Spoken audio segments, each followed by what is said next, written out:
Hello दोस्तों, agriculture coaching Bareilly में आपका स्वागत है। आज हम नई वीडियो लेकर आए हैं एजीटीए से संबंधित। एजीटीए, यूपी कैटेट और अदर एग्जाम एग्रीकल्चर से रिलेटेड क्वेश्चन। आशा करते हैं आप सब लोग अच्छे होंगे।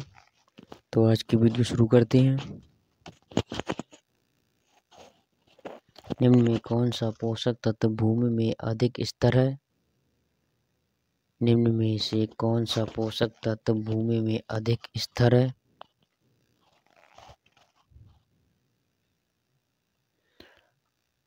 तो फास्फोरस भूमि में अधिक स्थिर है। अमोनिया नाइट्रेट में बदलती है। अमोनिया नाइट्रेट में बदलती है तो ये आपकी जीवाणु के द्वारा बदलती है।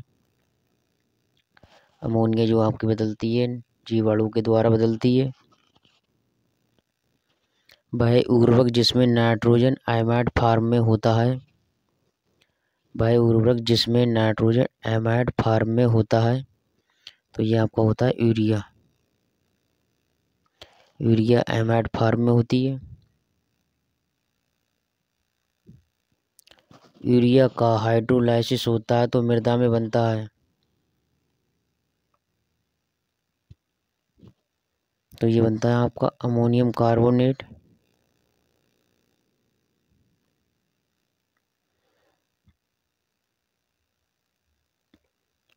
अमोनियम कार्बोनेट बनता है, ऑप्शन नंबर ए।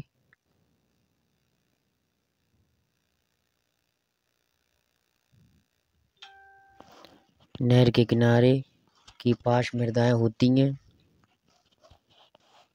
नहर के पास की मृदाएं होती तो ये आपकी लवड़ियाँ होती हैं।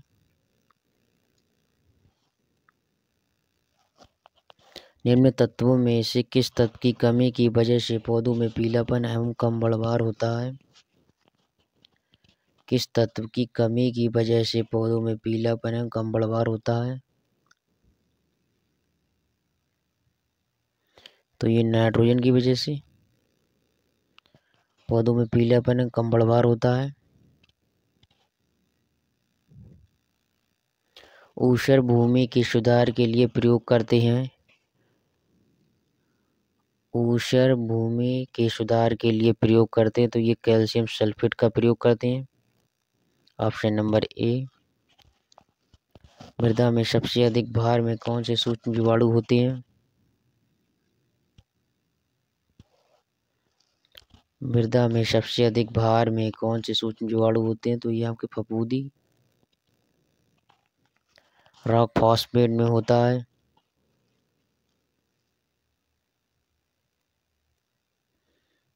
तो ये होता है आपका ऑप्शन नंबर डी, 30 से 40% P2O5। अति सामान्य जिंक उर्वरक है। अति सामान्य जिंक उर्वरक है तो ये zinc sulphate, option number C zinc sulphate होगा 208 का। गोबर की खाद में कार्बन तथा नाइट्रोजन का अनुपात होता है। गोबर की खाद में कार्बन नाइट्रोजन का अनुपात होता है तो 20 से 30 अनुपात 1, ऑप्शन नंबर ए। मृदा के गुण एवं स्वभाव लिखी गई है। मृदा के गुण एवं स्वभाव लिखा गया है तो नाइल सी ब्रेडी के द्वारा। मृदा के गुण एवं स्वभाव जो लिखा गया है वो आपका लिखा है नाइल सी ब्रेडी लेखक के द्वारा।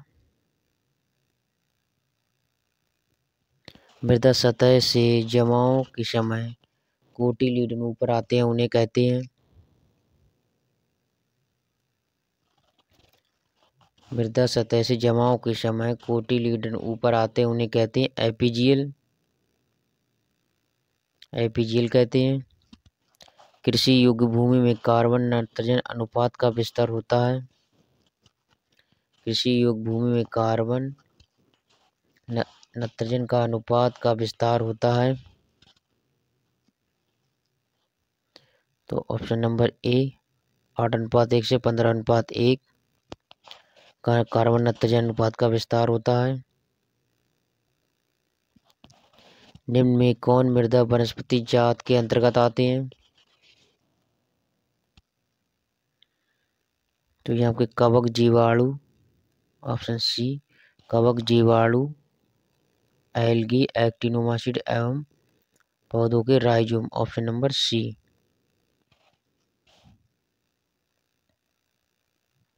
हरी खाद के रूप में प्रयुक्त होने वाली फसलें हैं। हरी खाद के रूप में प्रयुक्त होने वाली फसलें तो ये आपकी ढैंचा, शनई, लोबिया, ढैंचा, शनई, लोबिया, ऑप्शन नंबर ए। HCl का तात्पर्य है,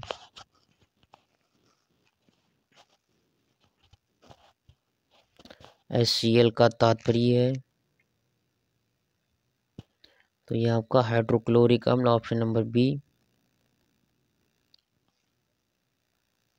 सेल एवं खनिजों के अपक्षय को निम्न में से क्या कहते हैं?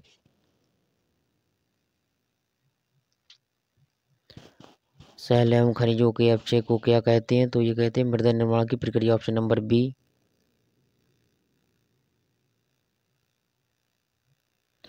फसलों की बढ़वार के लिए सबसे उत्तम मृदा समूह कौन सा है?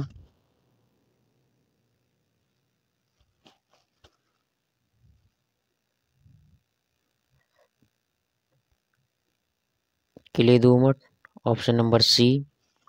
फसलों की बढ़वार के लिए सबसे उत्तम मृदा समूह होता है वो क्ले दोमट होता है। एग्रोबैक्टीरियम ट्यूमीफेसियंस है तो ये आपका मृदा जीवाणु है। एग्रोबैक्टीरियम ट्यूमीफेसियंस है, ये आपका मृदा जीवाणु है। पश्चिमी राजस्थान की मृदा में ऑर्गेनिक कार्बन की प्रतिशत मात्रा होती है। पश्चिमी राजस्थान की मृदा में ऑर्गेनिक कार्बन की प्रतिशत मात्रा होती है तो 0.1%, ऑप्शन नंबर ए। निम्न में से कौन सा जल्दी नमी अवशोषित करने वाला उर्वरक है?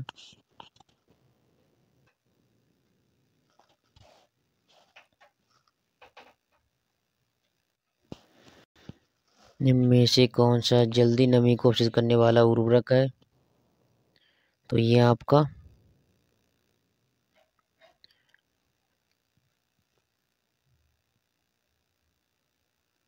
Urea, option number A. अम्लीय मृदाओं में फास्फोरस पौधों द्वारा किस रूप में अवशोषित होता है? अम्लीय मृदाओं में फास्फोरस पौधों द्वारा किस रूप में अवशोषित होता है? तो H2PO4 के माध्यम से फास्फोरस पौधों द्वारा अवशोषित किया जाता है। कौन सा पोषक तत्व पौधे मृदा से ज्यादा मात्रा में लेते हैं, अवशोषित करते हैं?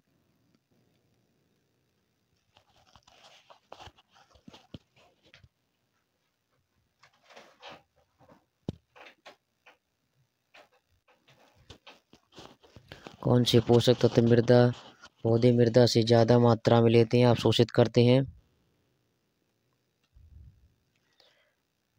तो ये आपका पोटेशियम को ज्यादा मात्रा में लेते हैं, अवशोषित करते हैं। मृदा वर्गीकरण में कितने मृदा गण होते हैं? मृदा वर्गीकरण में कितने मृदा गण होते हैं?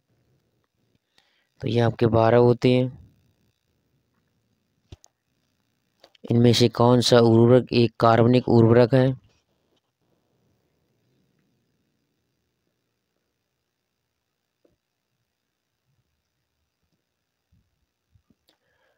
इनमें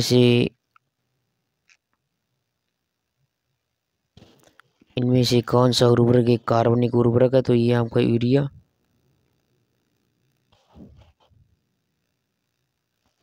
मृदा ब्लॉक में नमी को कम या ज्यादा होने का मापक है तो ये आपका टेंसियोमीटर, ऑप्शन नंबर ए। मृदा ब्लॉक में नमी कोई कम या ज्यादा होने का मापक है तो टेंसियोमीटर। जैव उर्वरक होते हैं,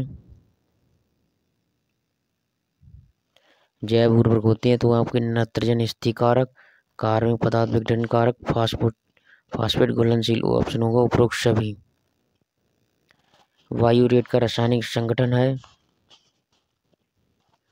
वायुरेट का रासायनिक सूत्र है तो NH2CONS, ऑप्शन नंबर बी।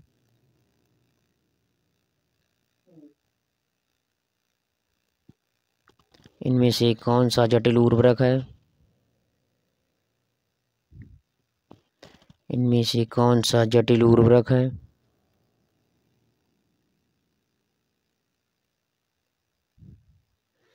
तो इफ्को 12 32 16,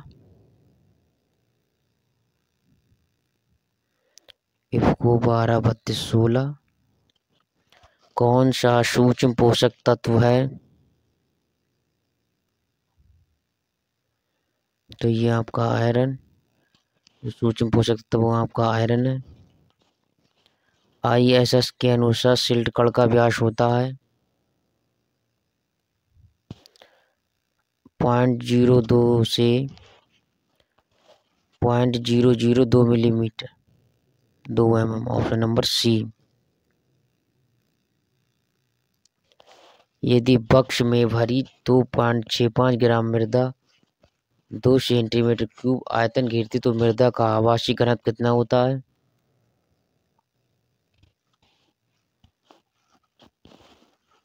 यदि बक्स में भरी 2.65 ग्राम मृदा 2 सेंटीमीटर क्यूब आयतन घेरती तो मृदा का आवासीय घनत्व कितना होता है? तो ये होता है आपका 1.325 g/cc। Option number C. निम्नलिखित में कौन सी आग्नेय शैल है? निम्न में कौन सी आग्नेय शैल है? तो आपकी ये बेसाल्ट। Option number C. निम्नलिखित में से कौन सी शैल नहीं है? तो ये आपका बलुआ पत्थर शैल नहीं है। ग्रेनाइट, हार्डबॉइल्ड स्लेट, ये आपके सभी शिलाएं था। ऑप्शन नंबर सी होगा।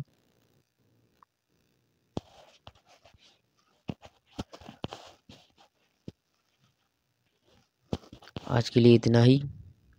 आगे का क्वेश्चन कल करते हैं। वीडियो अच्छी लगी तो शेयर करें, सब्सक्राइब करें चैनल को, अपने दोस्तों को शेयर करना ना भूलें। धन्यवाद।